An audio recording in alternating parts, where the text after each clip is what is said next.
Alors, nous sommes dans notre première semaine de notre série sur les psaumes qu'on fait tous les étés pour le mois de juillet. Je vous invite déjà à aller au psaume 90. C'est là où on sera aujourd'hui dans les Bibles de l'Église. C'est sur la page 398. Mais avant d'y aller, je suis l'aîné de 3 frères. Il y a certains d'entre vous qui connaissent mon frère Jérémy, qui a été là parmi nous pendant quelques semaines, il y a 2-3 ans.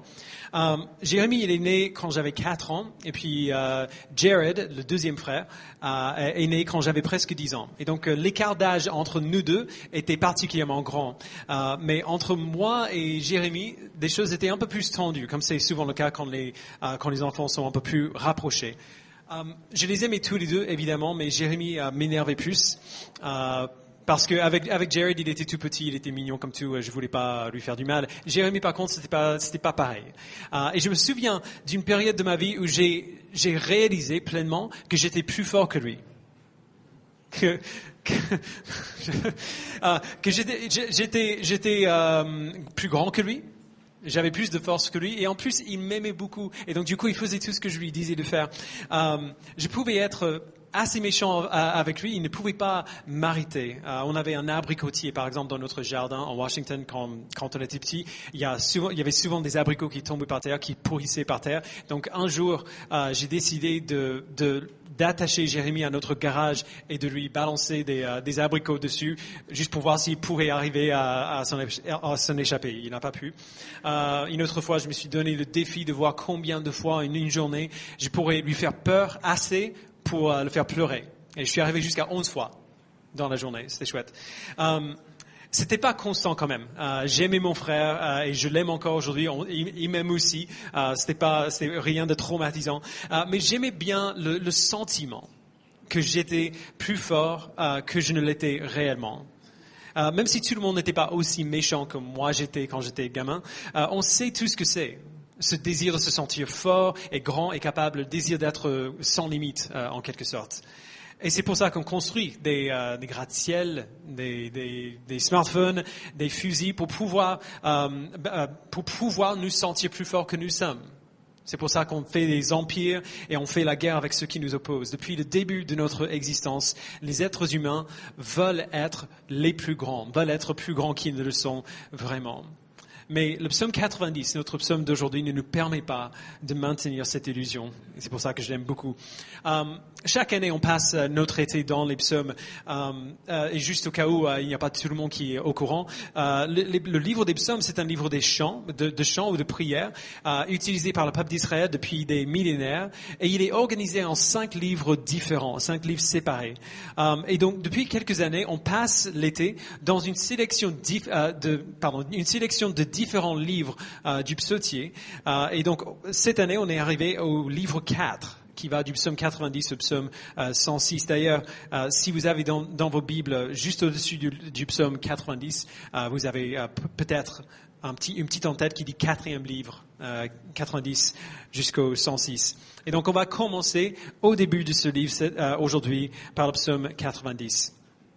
C'est un psaume déstabilisant. Si on y fait attention. Il a été écrit par Moïse, l'homme de Dieu, comme on voit dans l'entête au verset 1. Moïse, c'est celui que Dieu a choisi pour délivrer son peuple d'esclavage en Égypte et par qui Dieu a donné sa loi au peuple. Ce qu'il dit dans ce psaume est difficile, mais le fait que Moïse soit un homme de Dieu, entre guillemets, devrait nous aider à faire confiance à ce qu'il dit. On sait qui c'est, cet homme. Dieu ne se contente pas de nous dire ce qu'on veut entendre, il nous aime assez pour nous dire la vérité. Et savoir que c'est Moïse qui parlait, que c'est cet homme de Dieu qui parlait, nous rassure un petit peu. Moïse passe pas mal de temps à nous donner des vérités difficiles sur nous-mêmes et sur Dieu. Et puis, il va répondre à ces vérités avec 3 requêtes, 3 sujets de prière envers Dieu. Et donc, d'abord, on va voir ce qu'il dit dans le verset 1 jusqu'au verset 11. Et puis après, on va voir pourquoi il prie. Donc, je vous invite à lire avec moi à partir du verset 1. Il dit, « Seigneur, tu as été pour nous un refuge, de génération en génération. Avant que les montagnes soient nées, avant que tu aies créé la terre et le monde, d'éternité en éternité, tu es Dieu. Tu fais retourner les hommes à la poussière et tu leur dis, fils d'Adam, retournez à la terre. Car 1000 ans sont à tes yeux comme la journée d'hier. Elles passent comme le quart de la nuit. Tu les emportes semblables à un rêve qui le matin passe comme l'herbe. Elle fleurit comme le matin et elle passe. On la coupe le soir et elle sèche. Alors déjà au verset 1, Moïse commence avec une affirmation qui est très nécessaire vu ce qu'il dit par la suite. Il dit que le Seigneur est un refuge pour son peuple. Il pourrait donner des milliers de raisons pour lesquelles Dieu est un refuge pour son peuple. Mais la raison sur laquelle il se focalise dans ce psaume, c'est que Dieu est éternel. C'est parce qu'il est éternel qu'il peut être un refuge pour son peuple. Alors, penser à l'éternité nous tord un peu le cerveau, surtout quand on y pense en arrière. On est habitué, en quelque sorte, à penser à l'éternité devant nous. On parle beaucoup dans l'Église de la vie éternelle avec Jésus-Christ. On a au moins pris l'habitude de réfléchir un peu dans ces sens, même si on ne comprend pas exactement comment ça peut fonctionner, qui est une vie sans fin. Mais quand on pense dans l'autre sens, dans le fait que Dieu n'a pas de fin, mais il n'a non pas eu de début. Dieu est éternel en avant et en arrière. D'éternité en éternité, Dieu est Dieu. C'est pour cela qu'il peut être un refuge pour son peuple. Il est assez grand pour contenir tout ce que le temps peut produire parce qu'il a créé tout cela. Alors c'est une pensée réconfortante quand on le voit comme ça, que Dieu, puisque Dieu est infiniment au-delà de ce que nous pouvons imaginer, il est assez grand pour être un refuge pour nous. C'est réconfortant de penser, de voir son éternité comme cela. Mais ce n'est pas la seule manière de le voir. Et ce n'est pas la seule manière dont on devrait le voir. La semaine dernière, Lohan m'a envoyé un lien vers une vidéo sur YouTube, une animation qui montrait la manière dont les scientifiques prédisent la fin de l'univers. Alors, en gros, si les choses continuent comme elles vont aujourd'hui, voici dans X années ce qui se passera avant que l'univers prenne fin. La vidéo montrait l'évolution continuelle de notre galaxie et puis du reste de l'univers jusqu'à ce qu'il pense être sa fin éventuelle. Et donc, elle a commencé au présent, 2019, et on voyait les années, on voyait le compte au rebord qui commençait à faire défiler des années. Elle montrait une année par seconde. Et puis après, elle doublait sa vitesse toutes les 5 secondes. Donc, à la fin de la première minute, on était à 25 000 ans dans l'avenir. À la fin de 3 minutes, on était à la destruction de la Terre par la mort de notre Soleil dans 7 milliards d'années. 3 minutes, 7 milliards d'années, la vidéo a duré une demi-heure. Et la vitesse à laquelle elle passait a augmenté de manière exponentielle au fur et à mesure qu'on avançait. C'était hallucinant. C'est le genre de choses que j'adore d'habitude. Mais au fur et à mesure que je regardais ce qui se passera, en tout cas selon eux, à notre univers pendant les prochaines milliards d'années, je me sentais de plus en plus mal à l'aise à le regarder. Jusqu'à la fin de la vie sur Terre, ça allait. Parce que ça, c'est quelque chose que je peux au moins imaginer parce que je suis là. Mais voir encore 27 minutes de plus d'événements cosmiques sans qu'il y ait aucune vie présente pour le voir, c'était lourd. J'ai du mal à le décrire et j'étais un peu étonné de ma réaction. C'était le film d'horreur le plus efficace que j'ai vu depuis longtemps. C'était très, très lourd. Et encore, cette vidéo ne parlait même pas de l'éternité. Elle parlait juste d'un très longtemps. C'est ainsi que Moïse parle ici, mais à l'envers. Il décrit l'éternité de Dieu, cette immensité de Dieu qui existe de manière tellement infiniment plus grande que ce que nous pouvons imaginer, que 1000 ans sont comme pour lui un souffle.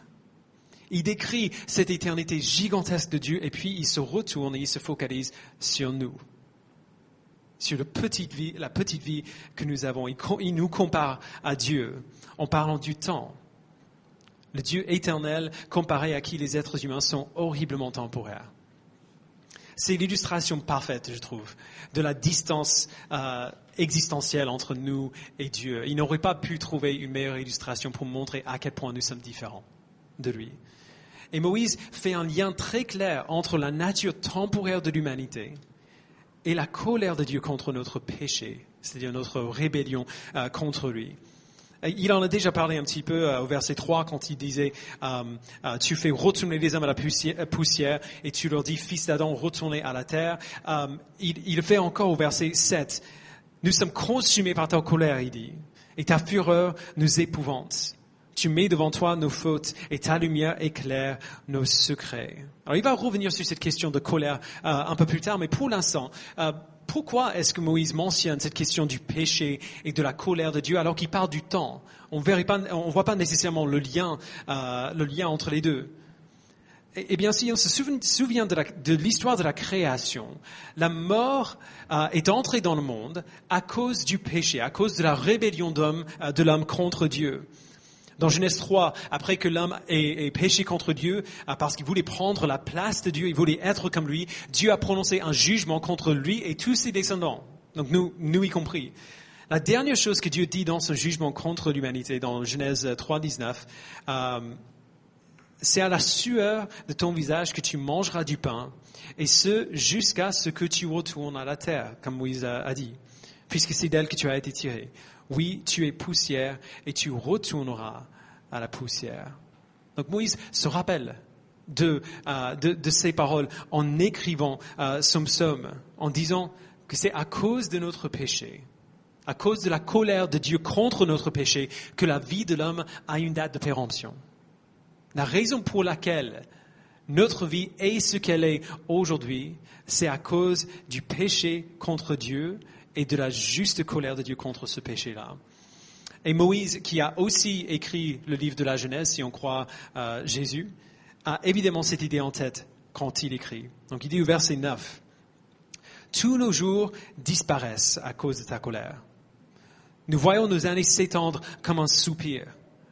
La durée de notre vie s'élève à 70 ans, et pour les plus robustes, à 80 ans, mais l'orgueil qu'ils en tirent n'est que peine et misère. Car le temps passe vite et nous nous en voulons. Qui a conscience de la force de ta colère et de ton courroux pour te craindre? La durée de vie de la terre elle-même n'est rien comparé à l'éternité de Dieu. Même dans cette vidéo, et je vous encourage à aller le voir, je vous donnerai le titre après si vous êtes intéressé, même dans cette vidéo qui montre des milliards fois des milliards d'années, n'est rien par rapport à l'éternité de Dieu. Alors je ne sais pas pour vous, mais cette réalité de l'immensité de l'éternité de Dieu comparée à la durée incroyablement courte de notre vie, cette réalité, en tout cas pour moi, est assez troublante. Et c'est bien que ce soit troublant. C'est tout à fait normal. Réfléchir à la transcendance, à quelque chose d'infiniment plus grand que nous, n'est pas censé produire en nous des sentiments de confiance en nous-mêmes. Et, personne ne se met au pied des arbres pour se dire « je suis formidable ». On se met au pied des arbres et on se sent insignifiant par rapport à la grandeur qui s'étale devant nous. Et donc vous voyez ce que Moïse essaie de faire ici. Il nous rappelle l'éternité de Dieu et notre nature temporaire. Et si on prend le temps de pleinement considérer ces réalités-là, on est écrasé sous leur poids. Non seulement à cause de combien nous sommes petits et temporaires, mais pourquoi nous sommes petits et temporaires. On est petits parce qu'on est des êtres créés déjà, on n'est pas infini, on est fini, on est limité dans notre puissance. C'est ce que ça veut dire que d'être un être humain. Mais non seulement cela, nous nous sommes rendus beaucoup plus petits encore parce que nous avons péché contre un Dieu saint. Un Dieu qui mérite l'honneur et la gloire et la reconnaissance de qui il est et que nous avons rejeté. Chacun et chacune d'entre nous sans exception. Alors, comme Moïse réfléchit sur l'éternité de Dieu et sur sa propre vie incroyablement courte, il est parfaitement convenable qu'il se rappelle du péché qui a rendu sa vie aussi inconstante. Encore une fois, il dit au verset 11, « Qui a conscience de la force de ta colère et de ton courroux pour te craindre ?»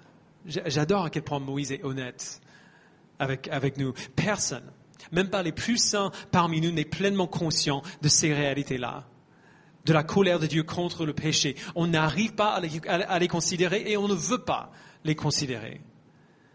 Et donc essentiellement dans ce psaume, Moïse essaie de se rendre plus conscient de ces choses. Il essaie de se rappeler de ce qui est vrai, même si ça fait mal. Il veut les comprendre, il veut ressentir le poids de sa propre vie très courte comparée à l'éternité de Dieu. Mais pourquoi? Si on arrive à comprendre ces choses, qu'est-ce qu'on fait de cette connaissance-là? Qu'est-ce qu'on fait de notre compréhension? Comment est-ce qu'on répond à cette compréhension? Vraiment, il n'y a que deux choix en tout cas que moi je peux voir, si on voit clairement la situation. Soit on peut se laisser écraser, tout simplement. On peut se laisser aller avec ce désespoir. Parce que si on est vraiment aussi petit et aussi temporaire, à quoi bon faire quoi que ce soit? Si on est vraiment aussi insignifiant que ça, pourquoi sortir du lit? Donc soit on peut faire ça, soit on peut se tourner vers la seule aide que nous avons, le Dieu qui est assez grand pour nous sauver de ce désespoir. Et c'est là que Moïse nous dit comment répondre à ces vérités qu'il a placées devant nous. Ces réalités assez horribles, naturellement parlant, de l'éternité de Dieu et de la nature temporaire de nos vies. Il y a 3 applications ici, 3 réponses sous la forme de 3 prières séparées. Et la première prière, c'est tout simplement « Enseigne-nous ». Verset 12, il dit, on va prendre le verset même vraiment de manière hachée, il dit « Enseigne-nous ». Avant de voir ce qui demande à Dieu de nous enseigner, il faut voir juste la génie de cette prière. Moi, je n'aurais pas pensé à réagir comme cela à ces vérités dont il parle. Moïse donne toutes les raisons que nous avons pour notre désespoir. Et plutôt que d'essayer de se convaincre que le désespoir n'est pas fondé, genre de se dire, mais en fait, c'est pas si grave que ça. Tu as longtemps. T'inquiète pas. 80 ans, c'est long. Plutôt que de faire cela, il se place devant Dieu dans cette misère qui est la conscience de la durée courte de notre vie et il dit, enseigne-moi. Ce n'est pas naturellement logique en tout cas. Pourquoi chercher de l'aide auprès de celui qui t'écrase? Pourquoi faire appel à celui qui est la raison pour laquelle on est désespéré? Eh bien, on le fait parce que si Dieu est assez grand pour nous écraser sous la colère qu'il a envers notre péché, il est assez grand aussi pour nous protéger de cette colère-là. C'est la différence entre être dans un bâtiment et sous le bâtiment. La déité de Dieu, son immensité, son éternité, sa puissance, sa sagesse et sa bonté, c'est le seul refuge sûr que nous avons. Et donc Moïse se place volontiers sous la protection de Dieu et il lui demande de nous enseigner. Et ce n'est pas une demande de connaissance générale. Il y a beaucoup de choses, bien sûr, qu'on doit apprendre de Dieu. Mais étant donné ce qui est venu avant, dans les versets 1 à 11, il y a une chose que Moïse veut apprendre avec le peuple de Dieu. Il dit, enseigne-nous à bien compter nos jours. Alors, j'ai eu cette discussion avec notre fils plus d'une fois, mais je me souviens très bien de la première fois. Jack, il a 7 ans, si vous ne le connaissez pas. Il m'a demandé combien de temps il vivrait. Une question horrifiante pour un parent dont l'enfant commence à comprendre un peu les choses, parce que dans un sens, on ne veut pas lui mentir. 1000 ans, t'inquiète pas mon gars. On ne veut pas lui mentir, mais en même temps, on ne veut pas lui faire peur. On a envie de protéger nos enfants de ces choses qui peuvent être effrayantes. Et donc, je lui dis que, honnêtement, Jack, je ne sais pas. Je suis désolé, mais les gens en bonne santé, en tout cas, peuvent vivre quelque part entre 70 ans et 100 ans, parfois un peu moins, parfois un peu plus. Et je pensais que parler de la mort de cette manière allait le déranger, mais j'aurais pas dû le penser. Si on connaît Jack même un petit peu, on peut prédire un peu sa réaction. Il a fait et puis après il a continué ce qu'il faisait. C'était comme si de rien n'était. 80 ans, c'est une éternité pour un petit gamin. C'est très très long. Il a 7 ans et lui, il a l'impression d'avoir vécu déjà très longtemps. Donc 80 ans, c'est énorme. Et l'idée de la mort, c'est une notion purement théorique. Les enfants pensent qu'ils sont indestructibles. Et même si nous, les adultes, on ne dirait pas nécessairement penser comme eux, en fait, la plupart du temps, on pense comme eux aussi. On sait que nos vies sont courtes, bien sûr, mais il y a une différence entre savoir que nos vies sont courtes et vraiment savoir, genre dans nos tripes, que nos vies sont courtes. Dans nos esprits, on sait qu'on ne vivra pas longtemps, mais la plupart du temps, on ne ressent pas la petite durée de notre vie. On ne ressent pas le poids de la mort imminente qui court après nous. C'est parce que pour la plupart de leur vie, jusqu'au jour où ils souffrent, vraiment pour la première fois, les gens se sentent généralement forts. Jusqu'au moment où ils voient empiriquement qu'ils sont faibles, ils se sentent forts. Et peu importe combien de signes on a de la colère de Dieu contre le péché, la maladie et la mort et la souffrance qui nous entourent, on ne peut pas pleinement réaliser cela seul. On ne peut pas pleinement réaliser à quel point nos vies sont courtes tout seul. Pour pleinement comprendre notre mortalité, on a besoin de Dieu. Alors Moïse le sait. Il sait que peu importe ce qu'il dit, ce que lui il dit sur l'éternité de Dieu et sur nos vies courtes, ça ne va faire aucune différence si Dieu n'enseigne pas ces vérités à nos cœurs. Il est assez honnête, même sous l'inspiration du Saint-Esprit, pour savoir que si Dieu ne prend pas ces paroles et nous illumine pour voir ces paroles pour la vérité qu'elles sont, elles ne vont rien faire. Et donc il demande à Dieu de nous enseigner à bien compter nos jours, à réaliser à quel point nos vies sont courtes, à voir à quel point nous sommes fragiles. Mais à quelle fin ? Moi, j'aurais tendance à penser qu'une simple connaissance de notre mortalité, tout simplement, nous accablerait. On ne voudrait jamais quitter la maison si on voyait vraiment à quel point nous sommes fragiles. Moïse veut comprendre sa fragilité pour une raison bien précise, et il le dit.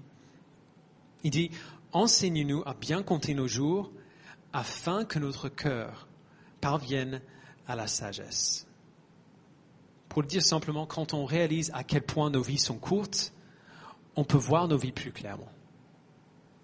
On voit nos vies pour ce qu'elles sont et pas pour ce que nous rêvons pour elles. D'abord, quand on réalise combien nos vies sont courtes, on commence à reconnaître la beauté dans les choses simples et ordinaires qu'on ne voyait pas trop avant. On prête attention à ce qui se passe autour de nous.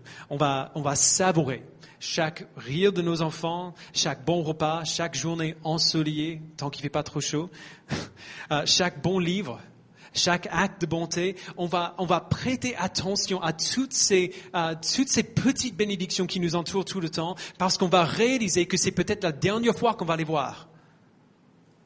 Zadie a fait ses premiers pas cette semaine, quelques pas dimanche et puis rien jusqu'à ce matin. Et elle a fait la même chose, 5, 6, 7 pas, une dizaine de fois ce matin. C'était magnifique. Et ayant préparé ce message à l'avance, je voyais ces pas de manière assez particulière. Parce que la pensée a traversé mon esprit. C'est peut-être la dernière fois que tu vas la voir comme ça. Tu ne sais pas ce qui va t'arriver entre maintenant, entre ce matin quand je la voyais et cet après-midi quand je la retrouverai à la maison. On ne sait pas ce qui se passera pour nous.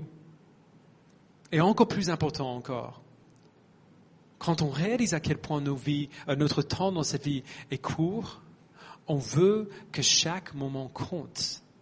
Pas juste pour apprécier les moments dans lesquels on se trouve, mais on veut profiter de chaque opportunité.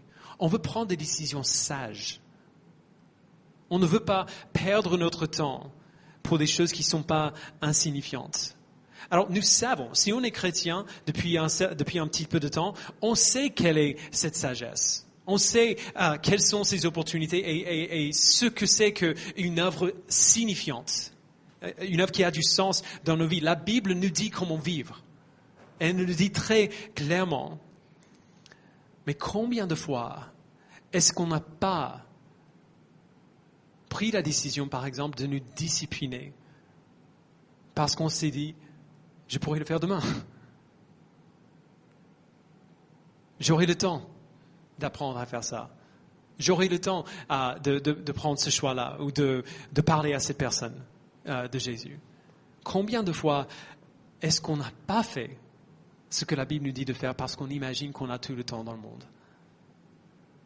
On ne peut pas arriver à ce type de connaissance au plus profond de nous-mêmes, en dehors de l'intervention divine. On pourrait se dire, mais bien sûr que si, il y a des gens qui font des accidents graves ou qui sont guéris d'une maladie mortelle. Eux, ils ressentent bien leur mortalité. Ils se rendent bien compte d'à quel point ils sont fragiles. C'est vrai. Mais même ces personnes, et j'en connais plusieurs qui l'ont témoigné, même ces personnes disent souvent que cette conscience de leur propre mortalité ne dure pas très longtemps. On s'est rendu compte à quel point on était faible à cause de notre maladie ou à cause de l'accident, mais une fois qu'on était rétabli, une fois qu'on se sentait mieux, qu'on se sentait de nouveau fort, la vie a repris son chemin normal et on s'est habitué encore à cette vie, entre guillemets, normale. On retombe dans ses vieilles habitudes et dans ses vieilles attitudes. On se sent fort de nouveau, donc il est facile d'oublier à quel point on était faible avant. On ne peut pas enseigner cette sagesse à nos propres cœurs. On a besoin de son aide, on a besoin de l'aide de Dieu. On a besoin qu'il nous enseigne, qu'il enseigne à nos cœurs à bien compter nos jours, afin que nos cœurs parviennent à la sagesse. Ensuite, dans sa deuxième prière, il demande à Dieu de nous rassasier. Verset 13. Reviens, Éternel, jusqu'à quand? Aie pitié de tes serviteurs. Alors j'aime bien ça, il revient un petit peu à ce qu'il disait avant. Il nous rappelle du poids écrasant de la colère de Dieu contre son péché, contre notre péché. Et il demande honnêtement, combien de temps est-ce que ça va continuer encore? Combien de temps est-ce qu'on aura à souffrir dans ce monde brisé? La plupart des gens, en demandant ce type de pitié de la part de Dieu, prieraient simplement, Dieu fait que ça s'arrête. Si on souffre pendant très longtemps, on ne veut que ça s'arrête. Seigneur, fais que ça se termine. Mais ce n'est pas ça que Moïse prie. Il demande de la pitié de la part de Dieu, mais il demande une pitié très précise. Verset 14. Rassasie-nous.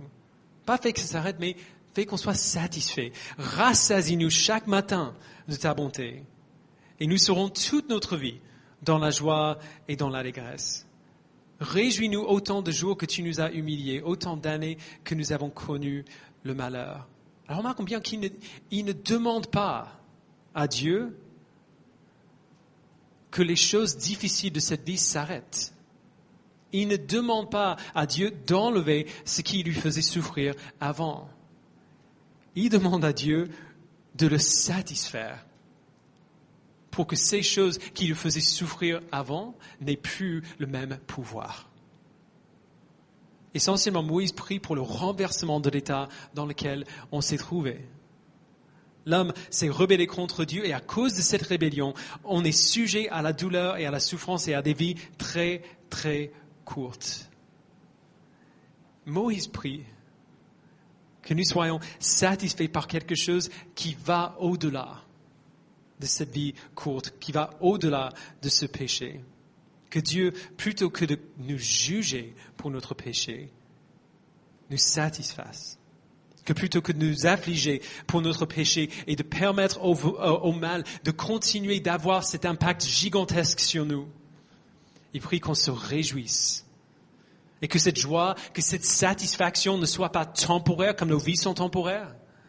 Il prie qu'on se réjouisse autant d'années que nous avons connu le malheur. Tout ce que tout être humain a connu, c'est une vie courte dans un monde brisé. C'est tout ce qu'on sait. Et donc essentiellement, Moïse dit à Dieu, tout ce qu'on a connu, c'est le malheur, aussi longtemps que nous pouvons nous en souvenir. Alors, je te demande de nous satisfaire aussi longtemps que nous pouvons imaginer.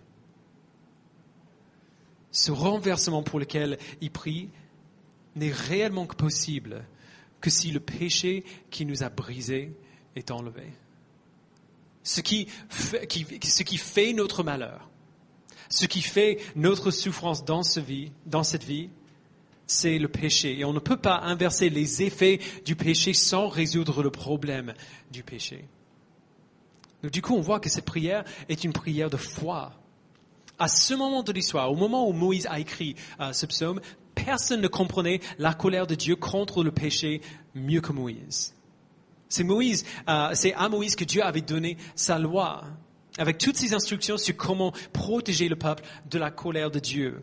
Le peuple devait offrir des sacrifices à répétition, des offrandes à répétition, des animaux sur lesquels on plaçait, de manière spirituellement parlant, on plaçait son péché et cet animal qui subissait la conséquence de ce péché à la place du peuple. Personne ne comprenait mieux que Moïse à la fois les raisons pour lesquelles ces sacrifices étaient nécessaires et pourquoi ces sacrifices ne pouvaient pas régler le problème fondamental du péché. Ils pourraient le faire de manière temporaire, pour des péchés précis, mais ils ne pouvaient pas faire que le péché n'ait plus d'emprise sur le peuple. Mais quand même, on voit dans sa prière qu'il avait la foi, que par la loi qu'il avait reçue, Dieu allait régler le problème du péché. Il allait faire en sorte que son peuple puisse être satisfait en lui, puisse être libre de ce qui les faisait souffrir de manière aussi profonde.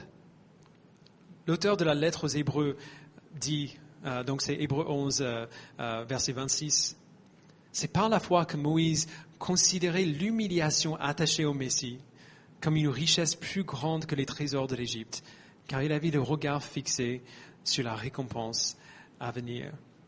Je ne sais pas pour vous, quand vous lisez la lettre aux Hébreux, quand on voit ces deux choses mises ensemble, Moïse et Messie, il doit y avoir un petit signal d'alarme qui sonne.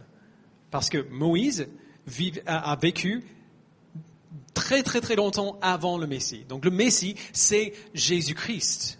C'est le sauveur du peuple d'Israël. Comment ça se fait qu'il puisse considérer l'humiliation attachée au Messie comme une richesse plus grande que les trésors de l'Égypte? Comment est-ce qu'il a pu fixer les regards sur Jésus-Christ alors que Jésus-Christ n'était pas là encore? Eh bien, même s'il ne connaissait pas les détails sur comment cela allait se réaliser, il avait la foi que Dieu allait faire en sorte que son peuple puisse être satisfait de son amour fidèle. Le moyen par lequel Dieu a fait cela, c'est quand il est venu dans la personne de son Fils, la deuxième personne de la Trinité, sous une forme humaine, qui a accompli la loi pour son peuple, qui prend le péché sur lui-même et qui se donne comme le sacrifice ultime pour ses péchés. Jésus-Christ est mort afin que son peuple n'ait pas à le faire. Il l'a fait une fois pour toutes. Et grâce à son sacrifice, grâce à son œuvre, qu'est-ce que nous recevons en retour? La vie éternelle. Alors évidemment, on n'est pas éternel comme Dieu est éternel. On a un début. On a chacun et chacune une maman, normalement. C'est comme ça que ça marche. Mais, chose incroyable, Dieu a tant aimé le monde qu'il a donné son Fils unique afin que quiconque croit en lui ne périsse pas, mais ait la vie éternelle. Par la vie, la mort et la résurrection de Jésus-Christ, Dieu partage son éternité avec nous. Et même si Moïse ne connaissait pas les détails sur comment il allait faire cela, comment il allait faire en sorte que le peuple de Dieu puisse être pleinement et toujours satisfait par lui, il savait que Dieu allait le faire, qu'on allait se réjouir tous nos jours, aussi longtemps que nous avons connu le malheur. Et donc c'est pour cela qu'il prie. Dernièrement, Moïse prie que l'œuvre du peuple de Dieu soit l'œuvre de Dieu lui-même. Verset 16. Que ton activité soit visible pour tes serviteurs et ta splendeur pour leurs enfants. Que la grâce de l'Éternel notre Dieu soit sur nous. affermis l'œuvre de nos mains. Oui, affermis l'œuvre de nos mains. Alors, il y a de multiples contrastes en jeu ici, dans ces 2 derniers versets qui sont impossibles à rater. Le plus évident, déjà, c'est juste la comparaison entre les 2 versets. Au verset 16, il dit que ton activité, donc l'activité de Dieu, que ton activité soit visible pour tes serviteurs. Et au verset 17, il dit affermis l'œuvre de nos mains. Pas de tes mains, mais de nos mains. Autrement dit, notre œuvre doit être son œuvre. Notre activité doit être son activité. Notre œuvre ne sera d'un impact durable que si elle est faite par sa puissance glorieuse. Et puis, il y a le simple contraste entre la nature temporaire de tout ce que nous faisons, qu'on a vu dans les 11 premiers versets de ce psaume, et la gloire durable de ce que Dieu fait. Nos vies sont temporaires, nos œuvres sont temporaires aussi, mais ce que Dieu fait, puisqu'il est éternel, ne l'est pas. Ce que Dieu fait est aussi éternel que lui. Et donc Moïse prie que Dieu prenne son œuvre à lui et qu'il l'applique à notre œuvre, à nous. Qu'il fasse que notre œuvre soit son œuvre, qu'il prenne quelque chose qui est normalement petit et insignifiant et qu'il le rende durable et valable. Et grâce à l'œuvre de Jésus-Christ, pour nous, encore une fois, c'est possible maintenant. C'est possible. Après tout ce temps qu'on a travaillé, on dirait, pour rien, enfin, nous avons la possibilité de ne pas travailler en vain. De ne pas travailler pour quelque chose qui va disparaître. Enfin, nous pouvons travailler pour quelque chose qui va durer non seulement au-delà de nos vies, mais au-delà de la vie de nos enfants et de nos petits-enfants et de toutes les générations qui viendront après. En Christ, nous travaillons pour quelque chose qui va durer toujours, qui sera d'un impact éternel. C'est une assurance merveilleuse. Alors, ce psaume, il n'est pas facile. C'est un psaume douloureux. C'est un psaume dans lequel on est confronté de ces aspects de notre nature qui nous effrayent, qui nous font douter du sens de tout ce qu'on fait, vu à quel point on est petit et nos vies sont courtes. Mais Moïse nous a fait passer par là. Il fallait qu'il nous fasse passer par là pour arriver à cette assurance-ci. Parce que c'est pour cela que cette assurance est tellement merveilleuse. Que Dieu puisse prendre des êtres tellement temporaires, dont les vies sont tellement courtes et la puissance est tellement limitée, qu'il puisse prendre ces êtres humains et faire que leur vie soit satisfaite en lui, qu'ils puissent apprendre à compter leurs jours, pour apprendre à vivre de manière sage et pas de manière égoïste, qui puissent travailler pour des choses qui auront un impact éternel. Petit être humain que nous sommes, c'est un miracle.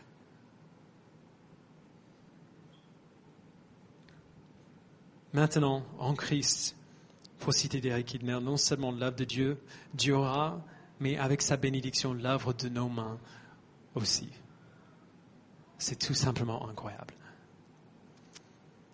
Alors, du coup, puisque nous commençons notre temps dans les psaumes cet été, je vous invite avec moi à le faire de la bonne manière. On a 2 mois avant la rentrée. Le temps est plus facile à digérer quand on le prend en bloc. On a 2 mois de vacances, 2 mois de pause, 2 mois de paix, entre guillemets, à moins qu'on ait des enfants. À ce moment-là, c'est pareil que tous les autres fois. Mais bon, 2 mois. Prions avec Moïse.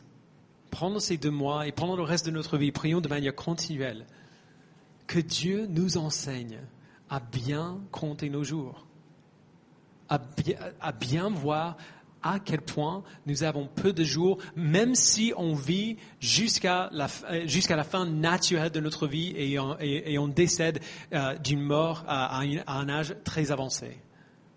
Même si on atteint 100 ans, nos vies sont très, très limitées, très courtes. Prions avec Moïse que Dieu nous enseigne à bien compter nos jours, afin que nos cœurs parviennent à la sagesse. Prions qu'il nous rassasie, qu'il nous réjouisse pour toute l'éternité, grâce au sacrifice de son Fils pour nous. Peu importe ce que nous vivons, peu importe la situation dans laquelle nous nous trouvons, prions d'être satisfaits en lui. Et prions qu'il fasse que notre œuvre soit réellement son œuvre à lui, par sa puissance et pour sa gloire. Prions qu'il nous donne de travailler pour des choses qui ne vont pas simplement durer le reste de la journée, ou même le reste de nos vies, mais qui nous donne dans 3 milliards d'années de nous retrouver là où on était au moment où on a commencé cette œuvre-là, et de dire ce qu'on a fait ce moment-là, il est encore là.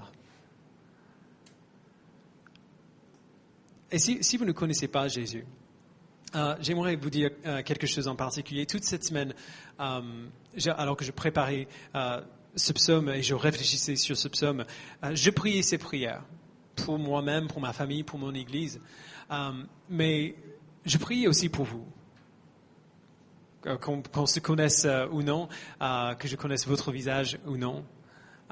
Je priais pour vous aussi. Et j'ai prié quelque chose peut-être un peu étrange ou surprenant. J'ai prié que ce psaume vous rende mal à l'aise. D'ailleurs, je prie la même chose, frères et sœurs, pour vous aussi, mais particulièrement pour ceux qui ne connaissent pas Jésus.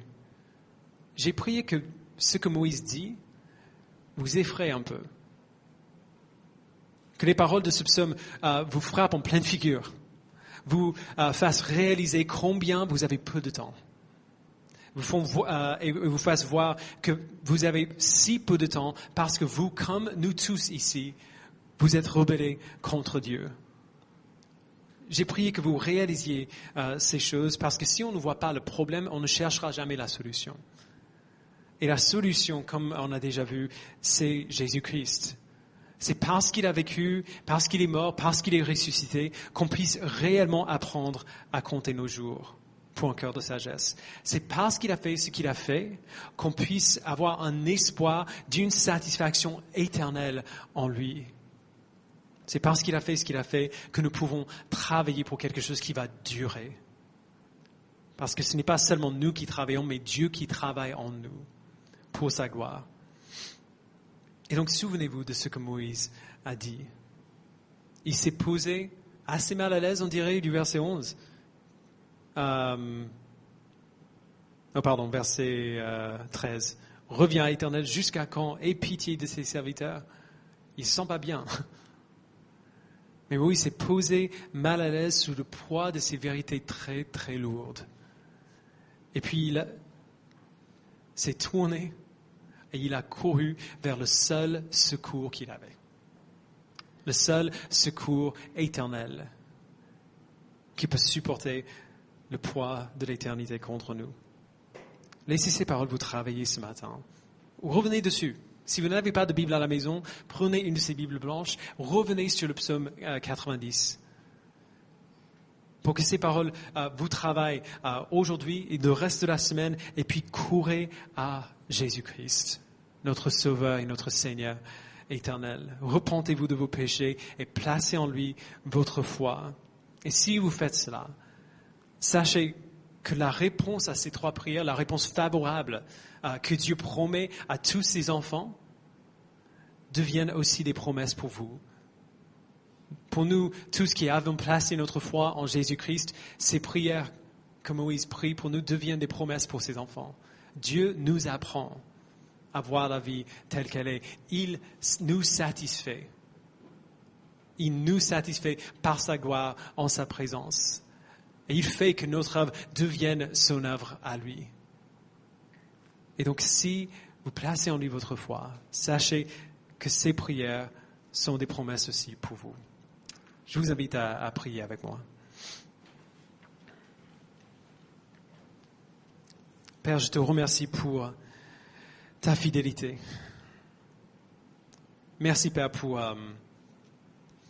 Moïse. Merci de l'avoir inspiré à écrire ce psaume qui m'a rendu de nouveau et encore très mal à l'aise cette semaine.